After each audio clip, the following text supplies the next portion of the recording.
13-year-old girl, trapped up to her neck in freezing mud, stared into the cameras with a haunting mix of courage and fear. Her dark eyes, reddened by suffering, became the face of a tragedy that stunned Colombia and the world. For nearly 60 hours, millions watched on television as Omayra Sanchez clung to life, her agony unfolding in real time. Her name would be forever etched into history, not just as a victim, but as a symbol of bravery in the face of catastrophe. This is the heartbreaking true story of Omayra, the girl who fought to the end beneath the ruins of Omayra in 1985, in a scene of pain and dignity broadcast live, one the world could never forget.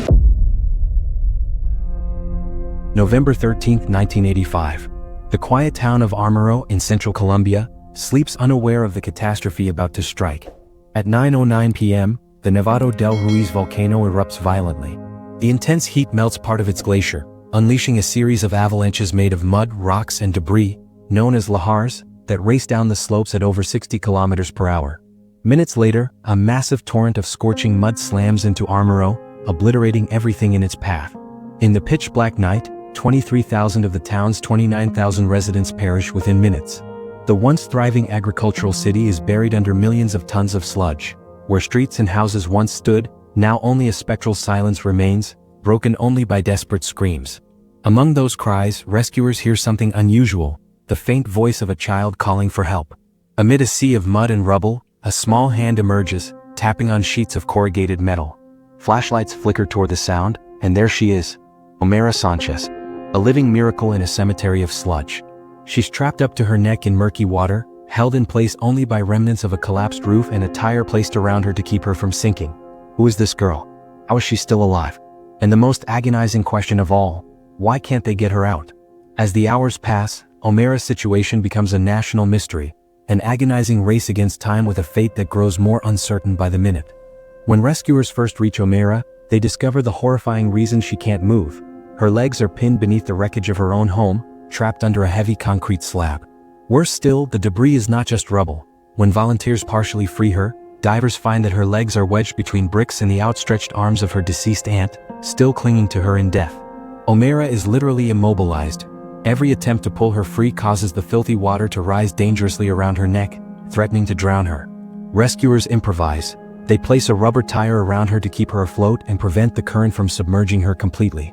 Carefully, they remove the debris around her chest and arms, working with bare hands and shovels for hours until they free the upper half of her body. But her legs remain anchored, deep in the muddy grave. Two grim options remain: amputate her legs on the spot, or bring in a water pump to reduce the pressure around her. On the first day, Omayra is conscious, scared but incredibly composed amid the horror. She asks for something sweet to eat and a soft drink to give her energy.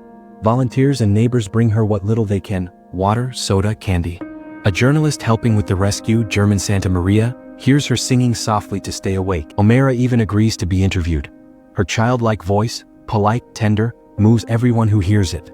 In a recorded message to her absent mother, she delivers a heartbreaking plea. Mamá, si me escuchas, yo creo que sí. Reza para que yo pueda caminar y esta gente me ayude. Her words echo through the rubble, and soon through the homes of millions carried by news broadcasts. As the hours pass, the situation becomes critical. Omayra has been trapped for over a day and a half. The cold, filthy water reaches her neck and threatens to rise further. Her rescuers, exhausted, fight against time. Around her, they build a makeshift levee from sacks of rice and broken tiles to hold back the mud. They plead for an industrial water pump to drain the pit, but the only available unit is hundreds of kilometers away. Officials in Medellin promise to send one by plane, but hours pass and it never arrives. Meanwhile, the only way to relieve the pressure is for volunteers, waist-deep in muck, to scoop out water with buckets and bare hands non-stop. By the second day, Omayra's condition visibly worsens. Still, she remains lucid at times, chatting with rescuers, thanking them for their efforts, enduring the pain with an astonishing strength for a 13-year-old girl. But the exhaustion and infection begin to take their toll. Doctors on site now seriously consider the grim decision to amputate her legs in order to save her. It's the only way to pull her out, but they lack the proper surgical equipment and medication in the field, and fear she wouldn't survive a makeshift operation. The alternative is just as cruel: let her die slowly right where she is. Desperation mounts. Families searching for their own missing loved ones pause to offer strength and prayers for the girl in the mud. All of Colombia holds its breath, clinging to the hope of a miracle. By the third night, Omayra has been submerged for nearly 60 hours. She can no longer feel her legs, numbed by the cold and water. Her face is swollen, her eyes bloodshot and glassy, her hands pale as marble. The floodlights from news cameras cast a harsh glow over the scene.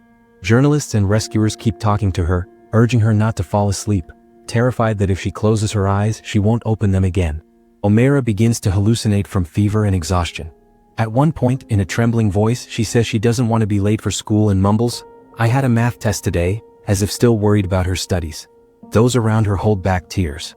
In the haze of her delirium, she also pleads softly to be allowed to rest for a while. She's so very tired and she just wants to sleep. No one around her can do more than offer their presence, their words, and their heartbreak. The human drama has reached an unbearable intensity, but the end has not yet come. In the early hours of November 16, 1985, a powerful water pump finally arrives at the rescue camp. Nearly 3 full days have passed since the eruption. Technicians quickly set it up to begin draining the pit where Omayra remains trapped. For the first time, there's a real glimmer of hope. If they can lower the water and mud levels, maybe, just maybe, they can free her without amputating. Volunteers, many of them holding back tears, throw themselves back into the effort, willing to do whatever it takes in this final attempt to save her. But as they approach with the new equipment, the harsh truth becomes undeniable. Omayra is already at the edge of her strength. She's been fighting for nearly 60 hours and her body is barely functioning. Worse still, her legs are twisted beneath the concrete in an impossible position, as if kneeling underground. The doctors confirm their worst fears. Even if they manage to free her, the damage is catastrophic. Amputation would have to be immediate, but they lack the surgical tools and conditions necessary to prevent her from bleeding out on the spot. Attempting it now would likely send her into fatal shock. In a silent, heart-wrenching agreement, the rescuers accept that they can do no more. Forcing her through a futile procedure would only prolong her suffering. Omayra, now too exhausted to feel pain, is slipping away. Her heart, ravaged by hypothermia and most likely advancing gangrene, is slowly failing. Those present join hands around Omayra as she fades. Some whisper prayers, others stand in shattered silence, watching the child who fought so bravely begin to lose consciousness. Omayra Sanchez dies at dawn on November 16th, around 10 a.m. according to reports, after nearly 3 nights of televised agony. Her final words were messages of love to her family and thanks to those who stayed by her side. In that final moment, Omayra's personal tragedy ends, but a symbol is born. Rescuers gently cover her small body with a checkered blanket and lift her from the pit. Many openly weep. Cameras capture the final scene, and the image of the girl with unblinking eyes, her fight ended in the mud, circles the globe. Omayra is gone, but her story is just beginning to shake the world's conscience. The death of Omayra Sanchez and the destruction of Armero were not merely the result of a capricious act of nature, they were also the consequence of human failure. Colombia in 1985 was a nation in turmoil. Just a week before the eruption, the country had endured the violent siege of the Palace of Justice in Bogotá, taken by the M19 guerrilla group, which ended in a massacre on November 6. The government of President Belisario Betancourt was overwhelmed by insurgency and instability. Amid this chaos, warnings about the Nevado del Ruiz volcano went unnoticed or were downplayed. In fact, scientists and geologists had issued alerts weeks earlier, warning that an eruption could unleash catastrophic mudflows toward Armero. A volcanic risk map was produced in October 1985 and even published by some newspapers, but local authorities failed to effectively inform the population. Many residents of Armero never knew they were living in danger. Worse still, in Congress, experts were dismissed as alarmists, as politicians focused more on the guerrilla war than on a volcano that had been dormant for centuries. Life in Armero continued as usual, unaware of the disaster brewing beneath the snow-covered crater. When tragedy struck, the government's response was slow and inadequate. Relief agencies were quickly overwhelmed by the sheer scale of the catastrophe. There were no proper emergency plans, and heavy equipment wasn't available during the critical early hours. Omayra's ordeal, broadcast live, laid bare this grim reality. There were no water pumps, no saws, no basic supplies. Volunteers and survivors later recalled digging with borrowed shovels, and even bare hands, in a near-medieval effort, while specialized teams arrived far too late. The presence of curious onlookers and the media hindered rescue efforts, and coordination between authorities was disorganized. After Omayra's death, public outrage exploded. The Colombian government faced widespread criticism for its lack of preparation and its failure to act before and after the disaster. One police officer later admitted anonymously that the rescue system had been chaotic, and that authorities should have mobilized local support much faster instead of letting everything spiral into confusion. The official response tried to justify itself. Then, Defense Minister Miguel Uribe defended the government by saying, Colombia is a developing country, and simply didn't have access to sophisticated rescue equipment. His words rang hollow after a catastrophe that left over 25,000 dead, many of whom might have survived if proper preventive measures had been taken and emergency aid had arrived in time. The Omayra tragedy became the deadliest natural disaster in Colombia's history, and one of the most lethal volcanic mudslides ever recorded. The image of Omayra, trapped and dying in the mud, became a painful emblem of that negligence, a brutal reminder that lives were lost not only to nature but to indifference. In the flattened remains of Little Omayra, nothing was left but the echoes of unanswered questions, and the solemn promise that such a mistake must never be repeated. The story of Omayra Sanchez traveled the globe and touched the hearts of millions, becoming a lasting symbol of courage and tragedy.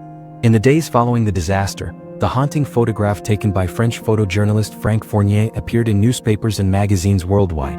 The image, known as the Agony of Omayra Sanchez, showed the girl submerged up to her neck in mud, her large, weary eyes staring directly into the camera. It was so powerful that in 1986, it was awarded the World Press Photo of the Year.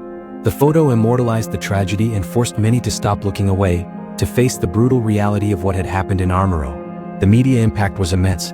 For the first time, the final hours of a child's life had been broadcast live on television with such immediacy. When the international public saw Omayra dying on screen, the response was one of shock and compassion. Moved by her plight, people across the world donated money and aid for Omayra survivors, answering a humanitarian call sparked by her suffering. At the same time, an ethical debate erupted. Some criticized journalists for photographing and filming her agony instead of doing more to save her. In France, after Paris Match published the image, certain critics accused Fournier of acting like a vulture, feeding off tragedy. But the photographer defended his actions with words that struck a chord. It would have been worse if no one had cared. I believe the photo helped raise money from around the world and expose the cowardice and irresponsibility of the country's leaders. Indeed, Omayra's image revealed the scale of the disaster and the deep failings of the government to a global audience. Over the years, Omayra Sanchez became a symbol of resilience and an involuntary martyr. Her name lives on in songs, poems, documentaries, and books that commemorate the tragedy of Omayra. In Colombian popular culture, Omayra is remembered as an example of bravery in the face of unimaginable adversity. Some even regard her as a kind of folk saint. Her gravesite has become a small shrine, where people leave flowers, handwritten messages, toys, and lit candles in her memory. The very spot where she drew her last breath is now marked by a sign bearing her name, maintained by survivors in the Armando Omayra Foundation, so that what happened there is never forgotten. The image of Omayra, a child caught in the mud, facing death with startling dignity, still stirs deep emotion in those who see it, even decades later.